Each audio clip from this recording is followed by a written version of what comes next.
Sveikas gražuolis! Šiandien parodysiu jums keletą makiažo gudrybių. Nesijaudinkite, jeigu ir nemokate dažytis. Šios gudrybės neabejotinai jums padės ir galėsite jomis pasinaudoti. Prieš dažantis šešėliais akių vokus apatinius patarčiau padengti pudra bire. Pasidažius šešėliais ir jiems nubyrėjus ant apatinio voko, lengvai perbraukiame teptuku ir tiesiog pašaliname tos nubyrėjusius šešėlius. Taigi sausa pudra padės jums atsikratyti šešėlių likučių ant apatinio voko. Jeigu norite restų blakstienų visą dieną, siūlyčiau blakstienų retiklį pasišildyti su plaukų džiovintuvu.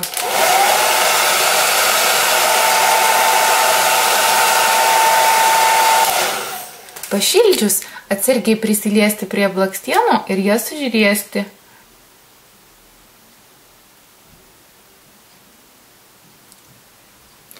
Tam, kad blakstienos atrodytų tankesnės ir ilgesnės, po vieno sluoksnio tušo galite padengti blakstienas tiesiog sausa pudra, štai tokiu būdu. Palaukite keletą sekundžių, kol visas šitas reikalas išdžius ir toliau denkite blakstienas tušu. Patikėkite, reikiamo rezultato pasieksite greičiau ir sutaupysite tušo. Jeigu neturite nei pieštuko, nei lainerio, o norite griežtos juodos linijos, jums reikės tiesiog juodų šešėlių, teptuko ir vandens. Pamerkiame teptuką į vandenį ir tuomet paimame šešėlių ir tiesiog braukiame juodą liniją. Kaip matote, gauname griežtą juodą liniją ir ji atrodys kaip laineris. Teptukas turi būti kuo plonesnis. Maniškis šiuo atveju yra pakankamai storas, todėl mano brėžiama linija nėra visiškai plona.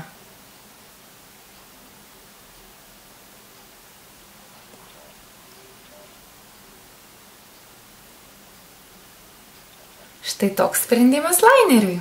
Jeigu norite putlių ir didelių lūpų efekto, o tokių neturite, siūlau pasinaudoti dar vieną gudrybę.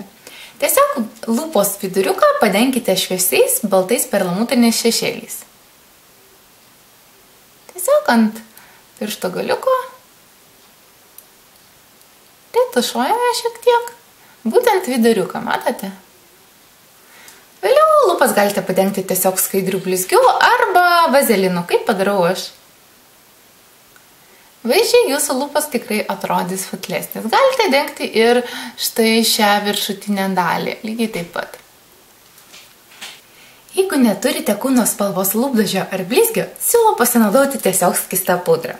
Paimkite šiek tiek skystos pudros ir padenkite ją lūpas. Nedėkite pudros per daug, tiesiog tokį ploną sluoksnį.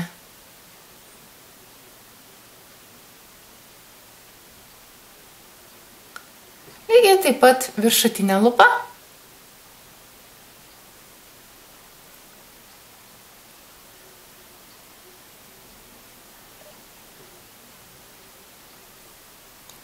Patašnuojame.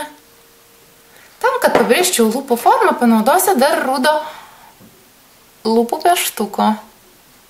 Nedaug, vos.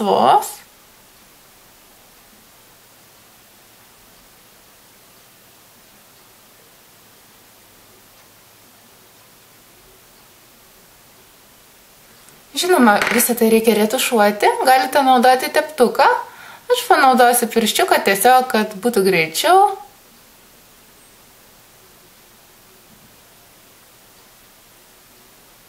Ir užbaigimui reikia tiesiog blizgio. Blizgis gali būti bet koks, skaidrus ar šiek tiek su atspalviu, tiesiog toks, kokį turite. Aš turiu štai tokios spalvos blizgėsi.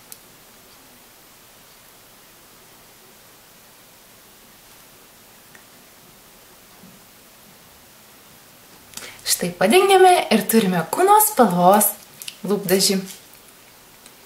Jeigu norite išraiškingesnės antakių linijos, galite ją pasibrėžti būtent šviesia pudra arba šviesiu korektoriu. Šiuo atveju aš panaudosiu šviesiausią korektoriaus spalvą.